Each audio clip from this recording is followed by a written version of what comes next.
Lemon water మన ఆరోగ్యానికి ఎంతగా మేలు చేస్తుందో మనందరికీ తెలుసు. ఉదయం నిద్ర లేవగానే గోరువెచ్చటి నీటిలో నిమ్మరసం కలుపుకొని తాగితే బరువు తగ్గుతారు. దీంతో పాటు నిమ్మరసం మన జీర్ణక్రియలో చాలా సహాయకారిగా పనిచేస్తుంది. దీనివల్ల అనేక కడుపు సంబంధిత సమస్యలు దూరమవుతాయి. అయినప్పటికీ ఏదైనా అధికంగా ఉపయోగించడం హానికరం. డైటీషియన్ల ప్రకారం నిమ్మకాయ నీటిని ఎక్కువగా తాగడం మన శరీరానికి మంచిది కాదు. నిమ్మరసం ఎక్కువగా తాగడం వల్ల కలిగే నష్టాలేంటి ఇప్పుడు చూద్దాం. అనేక అవయవాలు దెబ్బతింటాయి. నిమ్మకాయలో విటమిన్ సి అధికంగా ఉంటుంది. ఈ పోషకాల స్థాయి మన శరీరంలో పెరిగితే ఇది చాలా ముఖ్యమైన అవయవాలను ప్రభావితం చేస్తుంది. అందుకే చాలా మంది వైద్యులు దీన్ని పరిమిత పరిమాణంలో తీసుకోవాలని చెబుతారు. ఎక్కువగా నిమ్మరసం తీసుకుంటే ఎలాంటి దుష్ప్రభావాలు కలుగుతాయో తప్పనిసరిగా తెలుసుకోండి. ముఖ్యంగా కడుపు నొప్పి. విటమిన్ సి అధికంగా పెరగడం వల్ల కడుపులో ఆమ్ల స్రావం పెరుగుతుంది.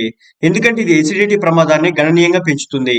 ఈ సమస్యలు ఇక్కడితో ఆగవు. నిమ్మరసం ఎక్కువగా తాగడం వల్ల వాంతులు, విరేచనాలు, వికారం వంటి సమస్యలు కూడా వస్తాయి.